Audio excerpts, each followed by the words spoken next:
Infinix তাদের hot সিরিজের hot 50i এর পর ধারাবাহিকভাবে হট 50, হট 50 প্রো এবং হট 50 প্রো প্লাস ফোন বাজারে নিয়ে এসেছে। আজ আমরা হট 50 ফোনটি সম্পর্কে বিস্তারিত জানব।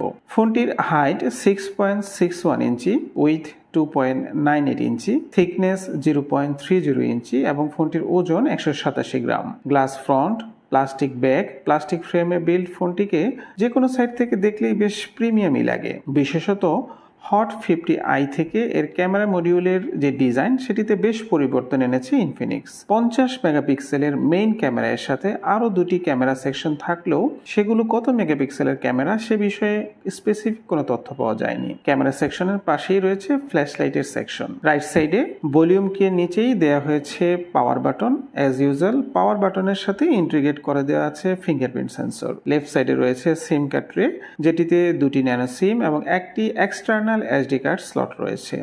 এসডি কার্ডটিতে 2 টেরাবাইট পর্যন্ত মেমোরি এক্সপান্ড করা যাবে। এছাড়া 128 জিবি এর ইন্টারনাল স্টোরেজ তো রয়েছেই, সাথে 8 জিবি র্যাম।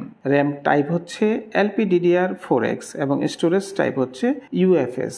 ফোনটির নিচের দিকে আছে USB type C port, primary speaker, primary noise cancellation mic এবং 3.5 মিলিমিটার হেডফোন জ্যাক। কিন্তু উপরের সাইডে যেটা এক্সপেক্ট করেছিলাম স্টেরিও স্পিকার এবং সেকেন্ডারি নয়েজ ক্যান্সেলেশন মাইক, সেটি দেওয়া হয়নি এই ফোনটিতে। তবে সাথে আছে স্প্ল্যাশ প্রুফ সার্টিফিকেশন। ফোনটিকে সামনের সাইড থেকে দেখলে দুই সাইডের ভেজেলটি তেমন বোঝা না গেলেও নিচের দিকের চিনটা একটু সামান্য চোখে পড়ে।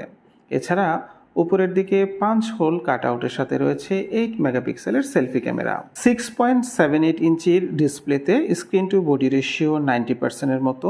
IPS LCD ডিসপ্লে থাকলেও ডিসপ্লেতে ভালো কিছুরই দেওয়ার চেষ্টা করেছে ইনফিনিক্স এই ফোনে, যার মধ্যে রয়েছে 1080x2460 পিক্সেলের ফুল HD প্লাস ডিসপ্লে, যেটির পিক্সেল ডেন্সিটি 396 ppi। এছাড়া 120 হার্জের রিফ্রেশ রেট এবং 800 নিটের পিক ব্রাইটনেস এবং অলওয়েজ অন ডিসপ্লে সুবিধা। অ্যান্ড্রয়েড 14 অপারেটিং সিস্টেমের সাথে XOS 14.5 এর ইউজার ইন্টারফেস এবং পারফরমেন্স সেকশনের সবচেয়ে ইম্পর্টেন্ট পার্ট, এই ফোনে চিপসেট হিসেবে দেওয়া হয়েছে মিডিয়াটেক হেলিও G100 এর একটি পাওয়ারফুল চিপসেট, যেটি 6 ন্যানোমিটার ফেব্রিকেশনে বিল্ড করা।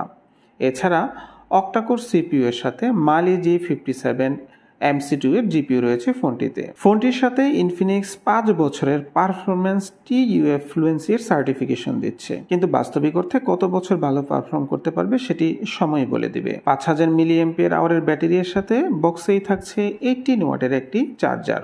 ইনফিনিক্স বলছে ব্যাটারিটি মিনিমাম 4 বছর ডিউরেবল হবে, সাথে দিচ্ছে 1604 সাইকেলের গ্যারান্টি। ফোনটি স্লিক ব্ল্যাক, সেজ গ্রিন এবং টাইটেনিয়াম গ্রে এই 3টি কালারে এবং অফিসিয়ালি বর্তমানে 17,000 টাকায় বাংলাদেশে পাওয়া যাচ্ছে। এবার সামারি করে যদি ফোনটির ভালো মন্দ দিকগুলো বলি, তাহলে ভালো দিকের ক্ষেত্রে প্রথমেই বলবো এটির মিডিয়াটেক হেলিও G100 এর চিপসেটের কথা। দ্বিতীয়ত ফুল HD প্লাসের ডিসপ্লের সাথে 120 হার্জের রিফ্রেশ রেট এবং 800 নিটসের পিক ব্রাইটনেসের কথা, এবং সর্বশেষ 128 জিবির স্টোরেজ, সাথে ফোনটির ওভারঅল ডিজাইনের কথা ভালো বলতেই হয়। এবার লেকিংসের দিকে আসি। যেহেতু ফোনটির থিকনেস কম, সাথে প্লাস্টিক ফ্রেম এবং প্লাস্টিক বডি এর বিল্ড, সেহেতু ফোনটি বেঁকে যাওয়া বা হাত থেকে পড়ে গেলে ক্ষতি হওয়ার একটি সম্ভাবনা আছে। সেক্ষেত্রে ভালো একটি ব্যাক কভার ইউজ করার পরামর্শ রইল।